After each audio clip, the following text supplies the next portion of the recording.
to prescribe her medication so she can continuously take them and sleep for a year.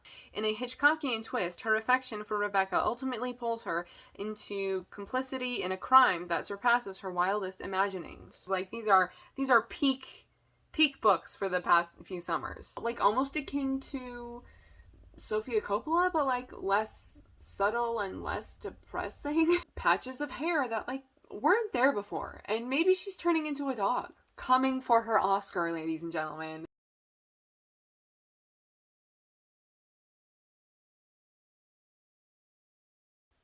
And then next is kind of like this weird switch from that category of books to now getting into like middle grade and YA.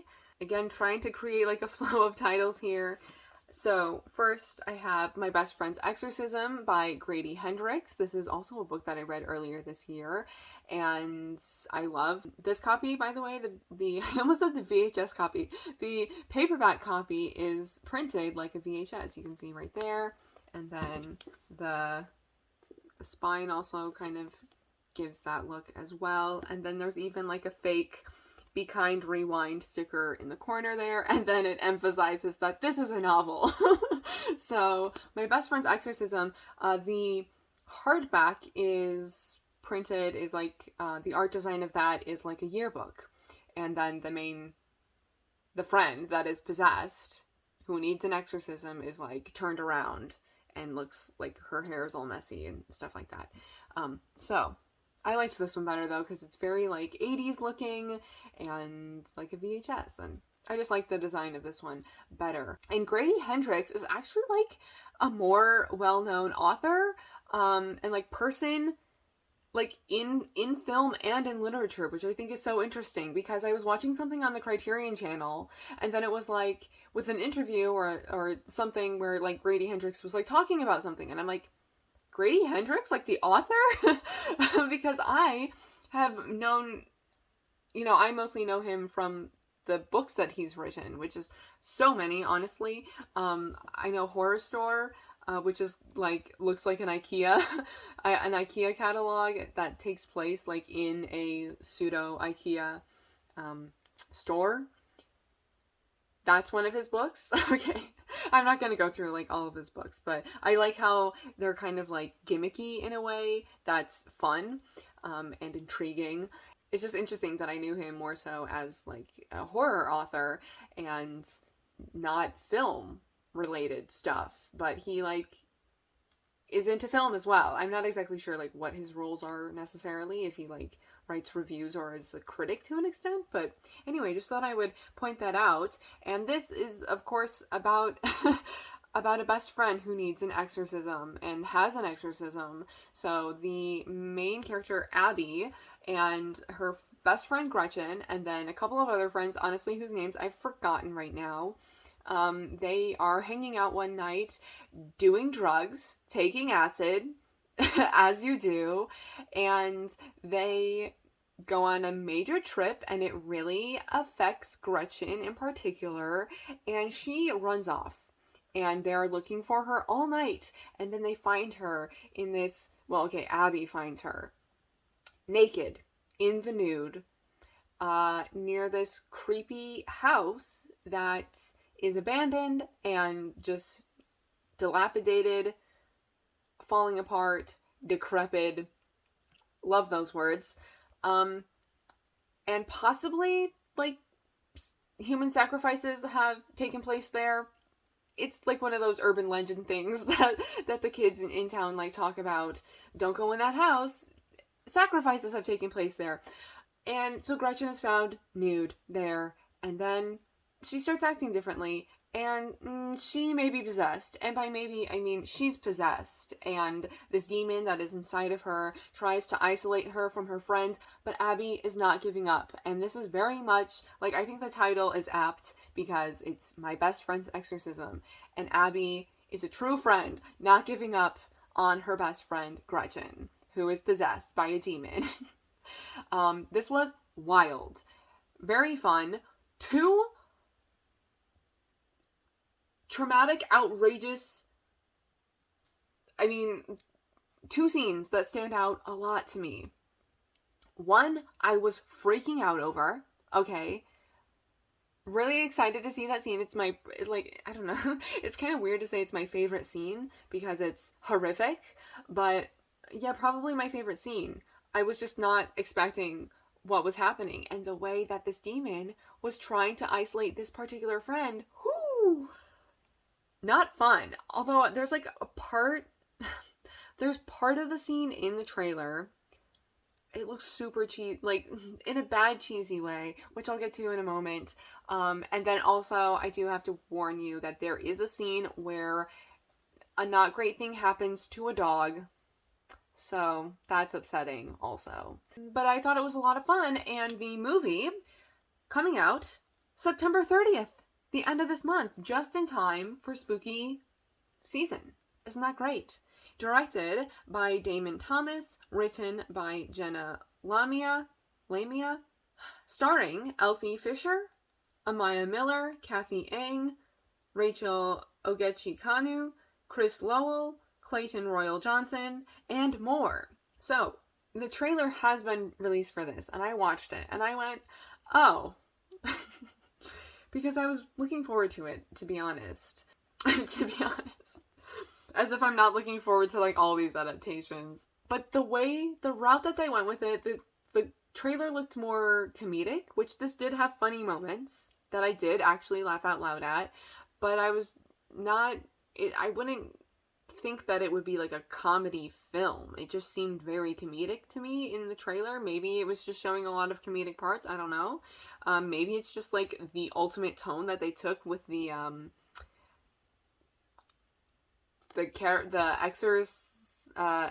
exorcist character. I'm forgetting his name. The lemon dude. I don't know. And then also, like I was saying, with the scene that plays a little bit, that is the one that I'm looking forward to the most, the CGI just looked like, yeah, not very good. And then the other thing is just that it seems more PG-13 rated, where the book is definitely R-rated. I mean, I said that Gretchen is found nude after they've, like, taken hardcore drugs. I don't know if there are going to be hardcore drugs in the film adaptation. I know they're not naked because they show so much of that scene, which is strange because, like, we don't actually see anything. It's just Gretchen, it's just Abby and the two other friends, like, looking for Gretchen. We don't see anything that happens to Gretchen, which I kind of liked. And what they show in the trailer doesn't even seem like a lot. I'm kind of hoping that if they show more, they, like, really show more. Yeah, and then also just, like, the language in this. I mean, it's, like, it's teenagers being teenagers. The one girl... Oh, I'm actually very... Now that I'm thinking about it, I'm curious about a lot of things. Because one girl is really obsessed with... Margaret is really obsessed with staying thin and dieting. And... is very vocal about her active sex life, but also, like, hates her boyfriend, and her boyfriend, like, is a dumbass. And there's also, like, a not great relationship that happens with this other character, the other friend that I can't think of her name. Glee. Oh my god, I remembered. So I'm wondering, like, how dark and, like, R-rated it's actually gonna go in terms of the things that happen and that are shown. Obviously, I don't want, like, certain things to be shown just to be shown, but I'm just saying, like, there are things that happen in this that you're, like, visualizing, you know, when you're reading. So that probably sounded strange, but we'll see how the movie is. I will watch it because sometimes if the movie doesn't actually look that good, I will really put it off. And there are some movies that I never even ended up watching, that I, like, read books of, that I was, like, excited for, and then I was like, I'm out.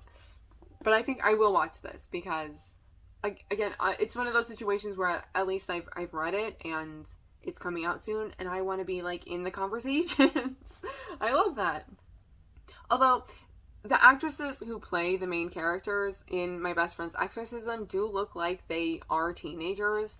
or at least like newly adults. So I could understand that that's maybe why they're not running around naked. Whereas classic slasher movies and movies from the early 2000s that are based on slashers that continue those tropes have women in their 20s taking off their tops, being naked, because they're adults and that's allowed. Whereas if the cast of My Best Friend's Exorcism are actually like children, they're not going to be running around with their clothes off. So maybe that's why it's kind of toned down a little bit more, possibly. Anyway, the next book is The Midnight Club by Christopher Pike. This cover is much more shinier than others, so sorry about the glare.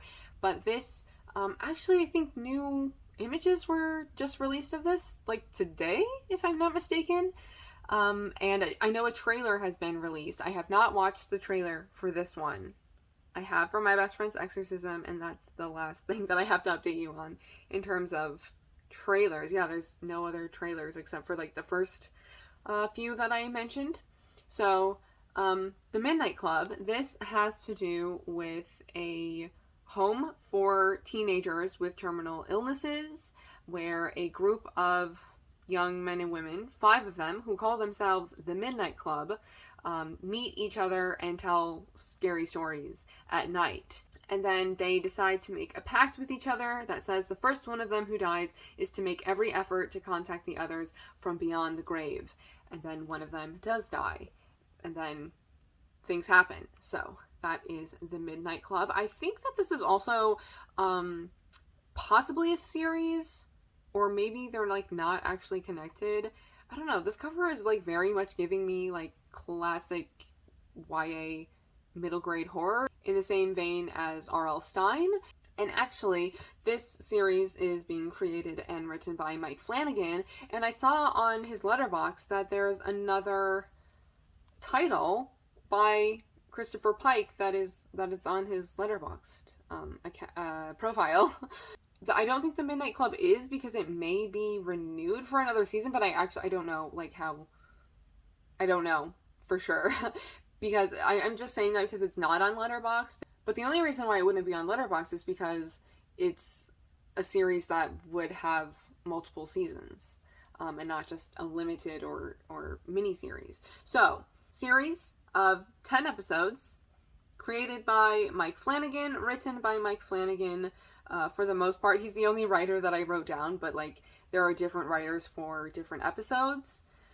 And then it stars Zach Gilford, Matt Beadle, Samantha Sloyan, Larson Thompson, William B. Davis, Igby Rigney, Annarah Simone, Ruth Codd, Aya Furukawa, William Chris Sumpter, and more. And then it will be on Netflix October 7th.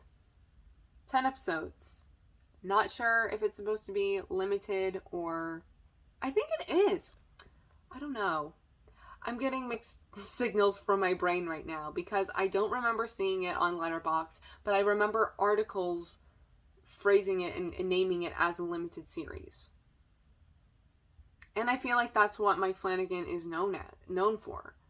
You know, the Haunting House series is like an anthology series, which I'm very much looking forward to. By the way, the next season, I don't know when it's coming out, but adapting The Fall of the House of Usher. I'm also curious to know if it will bring in other Poe stories like The Haunting of Bly Manor did, with bringing in other stories by Henry James. Anyway, that's a tangent. The Midnight Club. Okay, then we have my first box set. Oh my goodness gracious. This one's going to take a moment. The box sets also are not very sturdy. It's just like paper, like not even very thick cardboard or anything. Oh, okay, so I guess I'll show you the box set, and then I think it's just the first book that's being adapted. So then I'll just hold up the first book. It's the Wildwood Chronicles by Colin Meloy and illustrations by Carson Ellis. And there are actually a couple, which I learned recently, and I thought that was so cute. Colin Meloy is also the the frontman of the band The Decemberists, which is interesting. I don't know any of their music, but he's also an author. So that's pretty cool. And so here is the first book, Wildwood. And this, I feel like I should read the back just to make sure I'm giving you the correct information. Prue McKeel's life is ordinary. That is until her brother is abducted by a murder of crows and taken to the impassable wilderness, a dense tangled forest on the edge of Portland. No one's ever gone in, or at least returned to tell of it. So begins an adventure that will take Prue and her friend Curtis deep into the impassable wilderness. There they uncover a secret world in the midst of violent upheaval, a world full of wearing creatures, peaceable mystics, and powerful figures with the darkest intentions. And what begins as a rescue mission becomes something much greater as the two friends find themselves entwined in a struggle for the very freedom of this wilderness. A wilderness the locals call Wildwood. Magical. It's giving me like Spiderwick Chronicles plus Fantastic Mr. Fox vibes. And so yeah, this has a whole trilogy.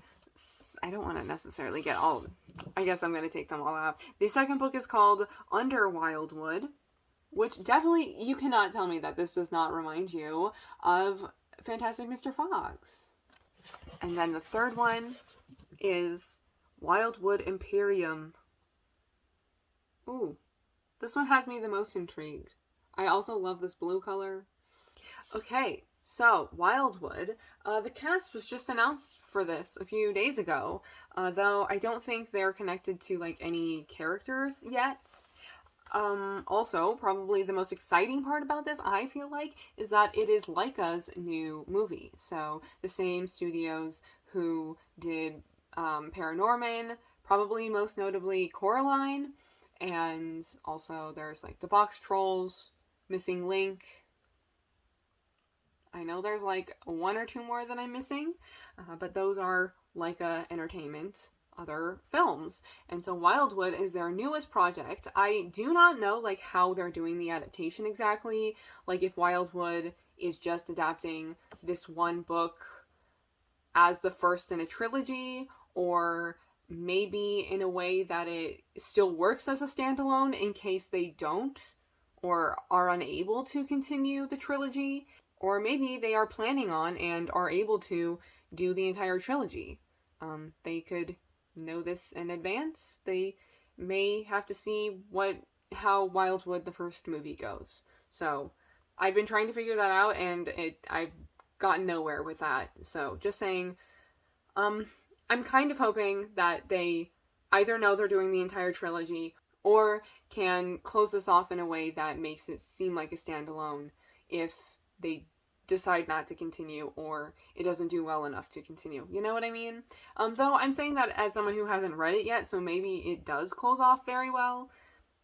I would think not, considering there's 2 more books, but we'll see. So the film adaptation is directed by Travis Knight, screenplay by Chris Butler, and the cast, massive cast here: Carey Mulligan, Mahershala Ali, Peyton Elizabeth Lee, Jacob Tremblay, Awkwafina, Angela Bassett, Jake Johnson, Charlie Day, Amanda Stenberg, Jermaine Clement. I always do that. It's Clement, right? The guy from Flight of the Conchords. Maya Erskine, Tantu Cardinal, Tom Waits, Richard E. Grant. What a cast. Exciting. Jermaine Clement. Is it Clement or is it Clement? I'm pretty sure it's Clement. But I saw that name and wanted to say it in French, so. And then continuing with, I think this is more so middle grade, but it may like venture into YA, or maybe it's like between middle grade and YA. I'm not 100% sure, obviously. But next I have The School for Good and Evil by Saman Chinani. I actually don't know how to pronounce the author's name, so that's unfortunate. Saman Chinani. And this is also another one that I need to clarify information for, so I will be reading the inside flap. This year, best friends Sophie and Agatha will discover what it is to be a student at the fabled School for Good and Evil, where ordinary boys and girls are trained to be fairy tale heroes and villains. With her pink dresses, glass slippers, and devotion to good deeds, Sophie knows she'll earn top marks at the School for Good and graduate a storybook princess. Meanwhile, Agatha, with her shapeless black frocks, wicked pet cat, and dislike of nearly everyone, seems a natural fit for the School for Evil. But when the two girls are swept into the endless woods, they find their fortunes reversed. Sophie's dumped into the School for Evil to take uglification, death curses, and henchman training, while Agatha finds herself in the School for Good among handsome princes and fair maidens in princess etiquette and animal communication. But what if the mistake is actually the first clue to discovering who Sophie and Agatha really are?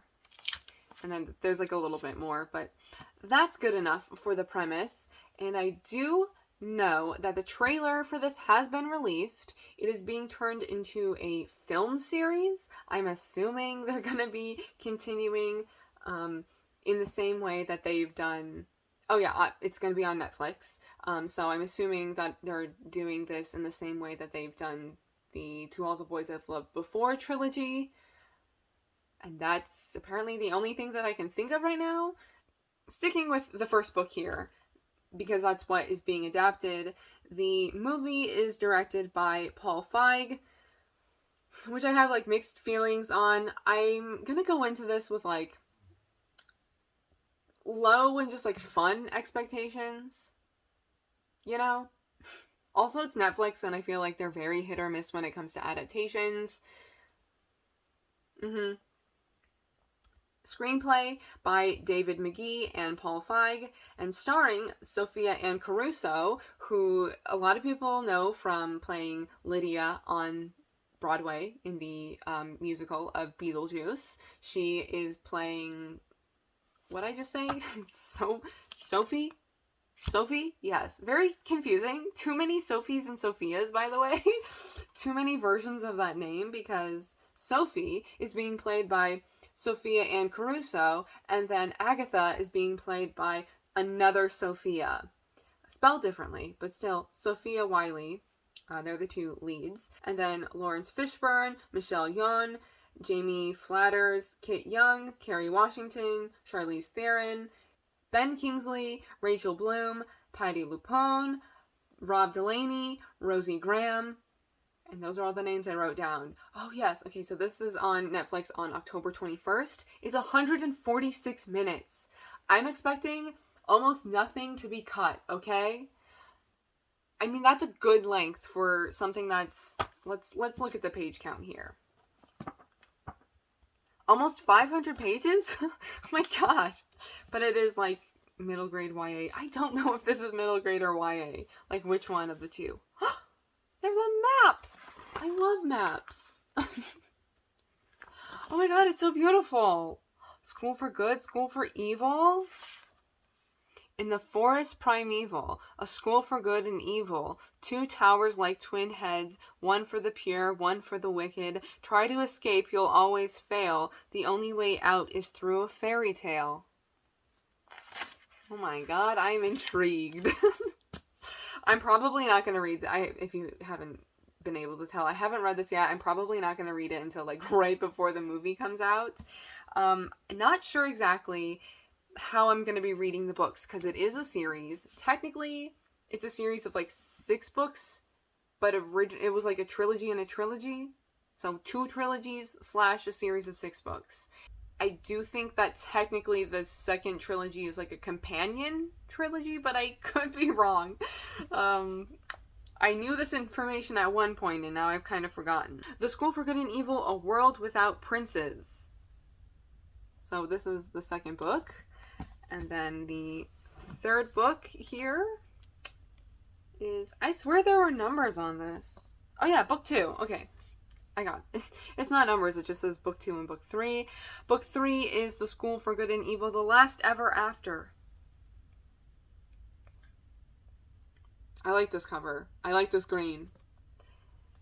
And then I have the 4th book, or what is my camera doing? And then I have the fourth book, or the first book in the second trilogy, which is called Quests for Glory. Which it seems like things are really progressing, taking a turn. I mean, I would expect that from the fourth book, but there's a lot that this is insinuating with the cover illustration there. This is like the series section. Starting with Wildwood, we have like a lot of series. So next I have another series, and that's Paper Girls, which is by Brian K. Vaughan. Where are the authors? On the front. By Brian K. Vaughan, Cliff Chiang, Matt Wilson, and Jared K. Fletcher. It is a comic series. I have the first 4 volumes. They're not like titled or anything, just volume 1, 2, 3, and 4. There is a 5 and 6, but I don't have those yet. This seems like it's going to be a little bit more sci-fi, and I'm not as into sci-fi, so I don't want to get the last 2 volumes until I read these ones, because there's the possibility that I just like won't really want to continue. But we will see. And this is about a group of newspaper delivery girls. And okay, let's double check things here. Yes, in the early hours after Halloween of 1988, 4 12-year-old newspaper delivery girls uncover the most important story of all time. And then it like doesn't even tell you anything really. It's just like suburban drama and supernatural mysteries collide in this smash hit series about nostalgia, first jobs, and the last days of childhood. But there's that like one quote that a lot of people like to say in terms of this series, and that is Stranger Things before Stranger Things, because this came out before Stranger Things came out, and it has the same sort of vibes where it's preteens coming of age and catastrophic major events are happening around them. Kind of sci-fi supernatural-esque. The back of this one says supernatural, but like the trailer for this, actually the show has already come out, and I did watch the trailer for it. I had known about this comic series for quite a while, but it's just taken me a really long time to get to, and then I saw that it was being adapted, and I was like, oh, and I found out about it through the trailer? I can't believe that. I almost never know about adaptations that late.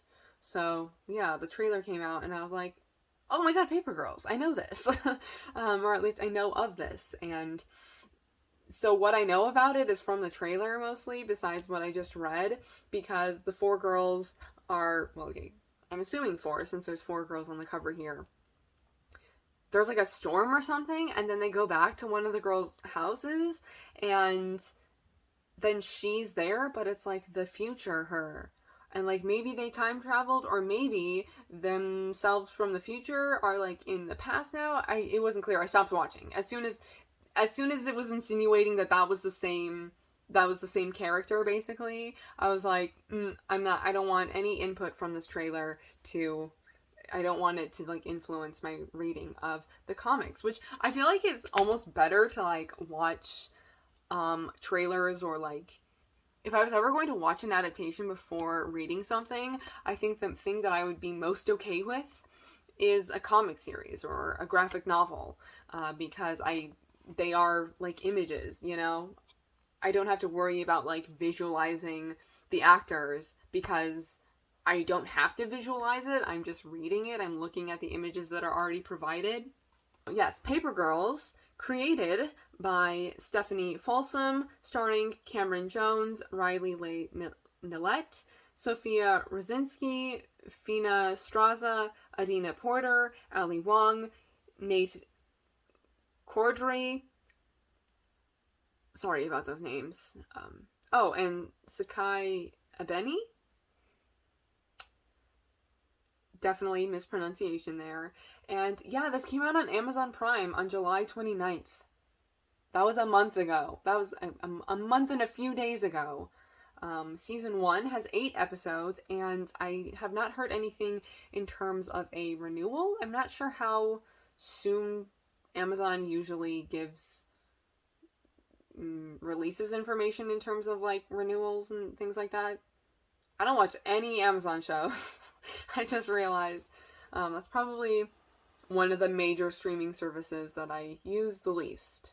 So it's already out. The first 8 episodes, possibly the last. Now, I don't know. I'll double check and see if it's been renewed or not. So, then, continuing with another comic series, another one that has already aired and one that I have mentioned before. Remember that I originally made this list in March, so I have Heartstopper, and I only brought down the first 2 volumes. They're by Alice Oseman. The first 2 volumes are what Netflix adapted into the series.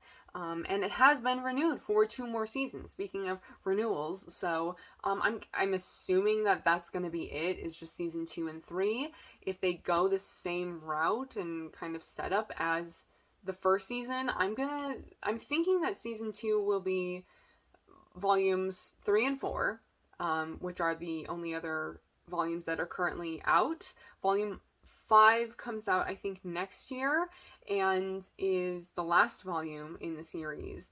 But technically these are kind of like prequel stories, so it's about Nick and Charlie who get seated next to each other in a class, and then they become friends, and then more than friends, and they become boyfriends.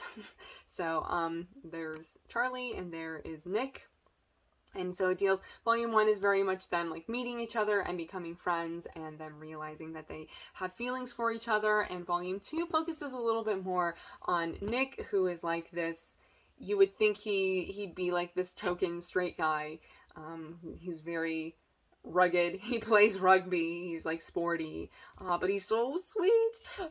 Nick is my favorite character in the series, in the comics and also in the show. He's just so like cinnamon roll, golden retriever, that kind of character. I also just relate to him more, and also I love, I'll never forget that they use like Pirates of the Caribbean in the show as him being like, oh, I've actually been by and I'm just realizing it.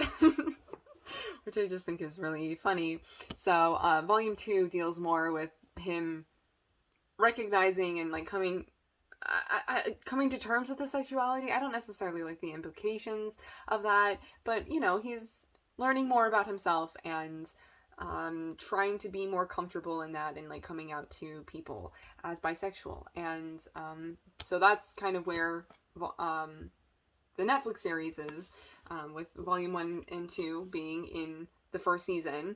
And then so I'm assuming that season 2 will be volumes 3 and 4, and then season 3 will be volume 5, and then maybe, I don't know what Nick and Charlie is. That is a like, I don't know what the story is pertain with that. Nick and Charlie is this novella that is like a companion to Solitaire that Alice Oseman wrote. So Solitaire is actually about Tori, who is Charlie's sister. And then she wrote this novella, this sort of like companion novella about Nick and Charlie, called Nick and Charlie. And then I think she wrote Heartstopper. I'm pretty, well, okay, it doesn't matter the order. But in any case, Solitaire technically comes first. And then suddenly we're like following these other characters, these side characters, and learning about their story. Does that make sense? So I'm wondering if season 3 will, I don't know what Nick and Charlie is, that I don't know what the story of that novella is, so maybe it will include that, and or maybe it will be leading up to a Solitaire adaptation. I'm not exactly sure. I don't know if Netflix has the rights to that, but I would assume that they would jump on that. The way that Alice Oseman's books like have been selling out ever since Heartstopper released, I would assume they'd be like, hello, Alice, can we please adapt an Oseman verse? They should be doing that. Oh, I didn't tell you the information. Heartstopper, 2022 to question mark, so at least 3 seasons. I would assume that'd be it, considering the first 2 of 5 volumes have been adapted in the first season.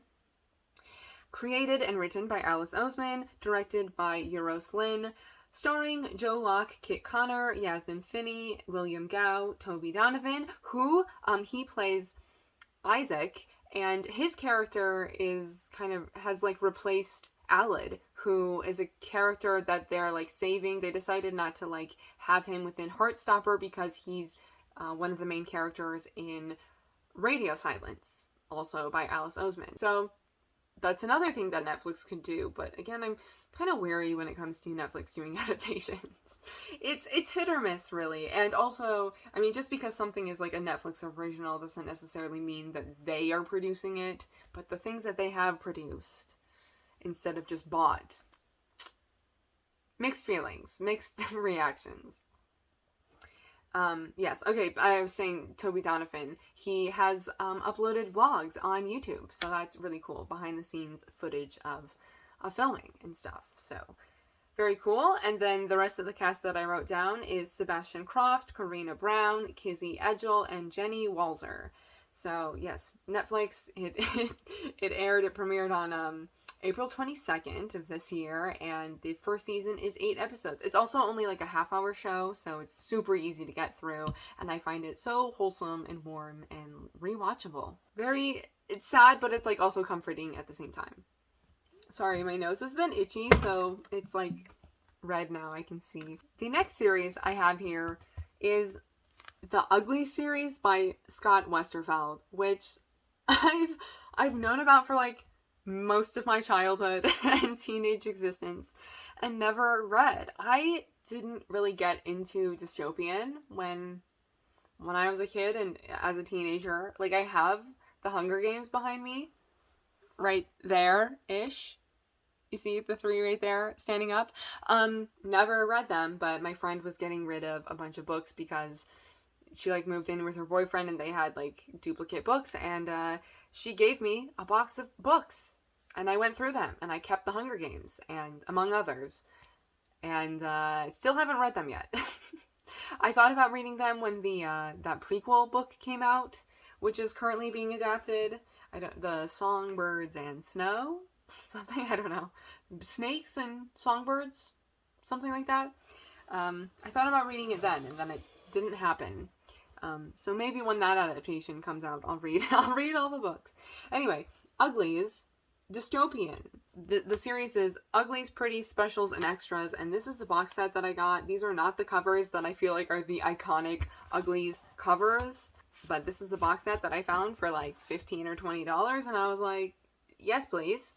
So, this is the first one, Uglies, and I have to read the back because I don't remember the information. Tally is about to turn 16, and she can't wait.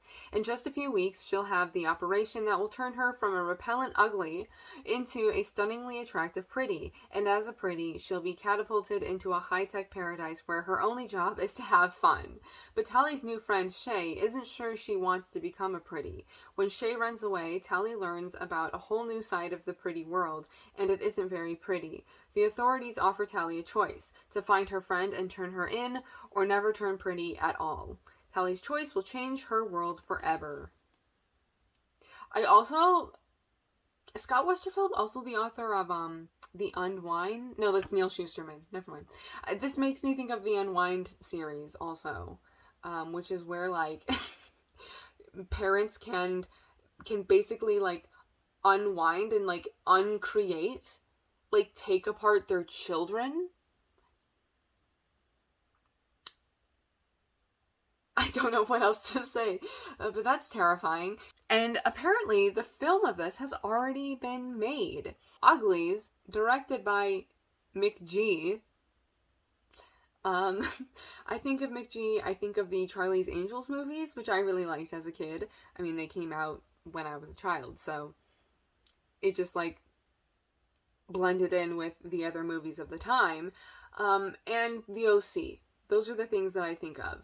And he has a weird, I don't think eclectic is like too nice of a word, but a very strange and mixed hodgepodge filmography of things that he's like produced and written and directed.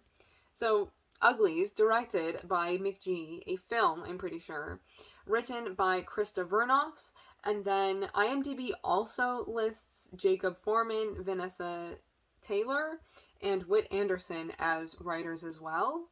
And it stars Joey King, who is, I think on her Instagram, she announced that like they filmed this last year. So I don't really know what's happening with it other than, yeah, apparently filmed in 2001, Netflix. So it'll be on Netflix at some point, so long as it actually does go on Netflix. I guess that's subject to change since they filmed it, probably more than a year ago now. So starring Joey King, Laverne Cox, Chase Stokes, Brienne Ju, Kevin Miles, Kelly Gale, and Keith Powers. I don't know. I have a feeling that this is not going to be a very good movie. I feel like it's kind of not the right time for it, almost. Like, it's been too long. Like, who was talking about the Ugly series? I don't know. Maybe, no, I don't know. I just feel like it's not the right time, because I feel like we are definitely in a vampire renaissance, and have been for a couple of years, which is only as opposed to dystopian, which is only fitting for the next 1, 2, 3, 4 things that I have to talk about in a vampire section, which is probably these are some titles that I'm looking forward to the most. I read like the first chapter of this when I first got this box set. I was so excited, but like it wasn't the right time. This is another book that is now like precious in my collection, in my library. And she was like, how are they adapting that? Like in all caps, there's so much incest. And I went, okay. Because 8 episodes to me is too short to adapt the entire Interview with a Vampire book, which is saying a lot considering it's quite short compared to the other books in the series. We don't know who Armand is because it may be a spoiler. It technically is like retconning Interview with a Vampire, the movie. Warner Brothers, right? And that whole situation